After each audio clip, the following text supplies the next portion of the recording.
এই অ্যালিনার ব্যাপারে তুমি আর কি জানো?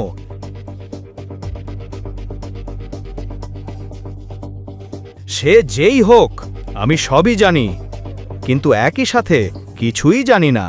বলরাজ, তুমি বুঝছো আমি কি বলতে চাইছি? হ্যাঁ হ্যাঁ বুঝছি, শুধু তাকে রাগার সুযোগ দিও না, আর তার পেছনে কোনো কুকুরের মতো লেজ নেড়ে ঘুরবে না, আর কখনো মজা করবে না। সে জোকস করা লোকজনকে মেরে ফেলে।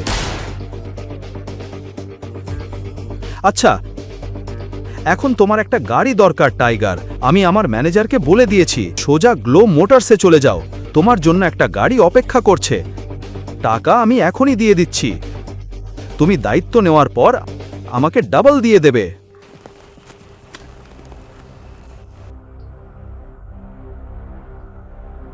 ঠিক আছে, ধন্যবাদ।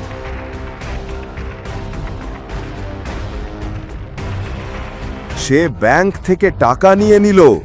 তাড়াহুড়োয় সে বলরাজকে জিজ্ঞেস করতেই ভুলে গেল বলরাজ তার জন্য কোন গাড়ি বুক করেছে।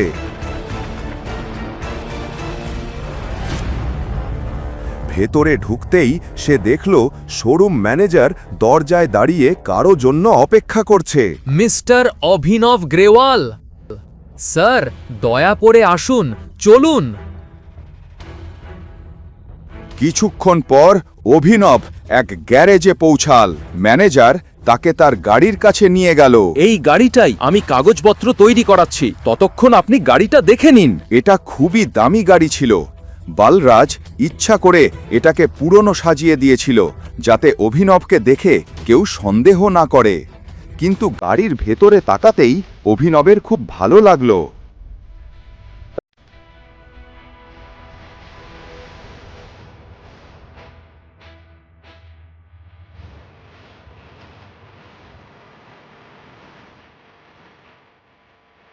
হ্যালো অভিনব, তুমি গাড়ি কিনছো?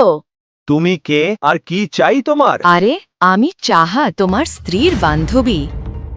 আকরামের পার্টিতে অভিনব চাহাতকে দেখেছিল, যদিও কথা হয়নি, কিন্তু পার্টি জুড়ে সে অভিনবের দিকে তাকিয়েই ছিল। সে নিশ্চিত ছিল অভিনব আসলে যা দেখাচ্ছে সে তেমন নয়।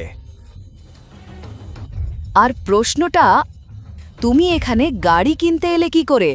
অনন্যা তো বলেছিল তুমি গরিব। আমি গরিব, এটা আমি আমার বসের জন্য কিনছি। চাহাত একটু তাকিয়ে রইল। নিশ্চিত তুমি মিথ্যে বলছো না? কেন আমি মিথ্যে বলবো? জানি না, একটা কাজ করি, অনন্যাকেও এখানে ডেকে নিই। সে দূর থেকে হলেও তোমাকে গাড়িতে দেখলে খুব খুশি হবে।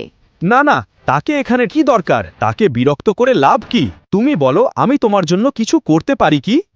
তুমি আমাকে একটা ট্রিট দিতে পারো। আমাকে ট্রিটে নিয়ে যাবে না? দেখো, আমি তোমার স্ত্রীর বান্ধবী, আর আমি মনে করি না তুমি আমাকে না বলবে। অভিনব কিছু বলার আগেই চাহাত গাড়ির দরজা খুলে পাশের সিটে গিয়ে বসে পড়ল। ঠিক তখনই ম্যানেজার কাগজগুলো নিয়ে এসে অভিনবের হাতে দিল।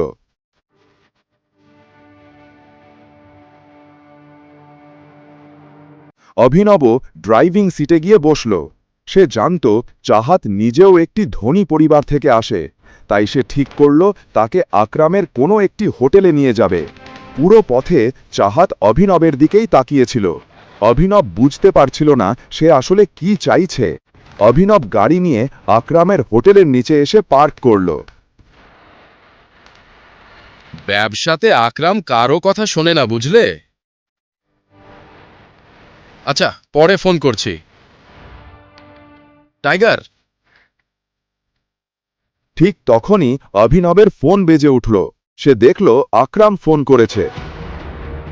আকরাম! হ্যালো টাইগার, কি হয়েছে? তোমার গাড়িকে আমার অফিসের নিচে আসতে দেখলাম, সব ঠিক আছে তো? আসলে আমি হোটেলে কারোর সাথে লাঞ্চ করতে এসেছি। হ্যাঁ হ্যাঁ দেখেছি। একটা কাজ করো, আগে আমার অফিসে উঠে আসো। আমি তোমাকে আমার ভিআইপি কার্ড দিয়ে দিচ্ছি, তোমরা দুজনেই ভিআইপি ট্রিটমেন্ট পাবে। কি হলো, চলবো না? তুমি একটু অপেক্ষা করো, আমার কিছু জরুরি কাজ আছে। তাকে যেতে দেখেই চাহাত বুঝে গেল যে এই জায়গাটা আকরামের অফিস। কিন্তু অভিনব সেখানে কি করতে যাচ্ছে, আর আকরামই বা তাকে উঠতে বলল কেন? অভিনবকে নিয়ে চাহাতের সন্দেহ আরও বাড়ছিল। চাহাত কি অভিনবের আসল পরিচয় জেনে ফেলবে? গল্পের বাকিটা জানতে দেখুন পরের এপিসোড শুধুমাত্র পকেট এফএম-এর ইউটিউব চ্যানেলে। আর দ্য রিটার্ন অফ টাইগারের সব এপিসোড শুনতে বর্ণনায় দেওয়া লিঙ্ক থেকে পকেট এফএম অ্যাপ ডাউনলোড করুন।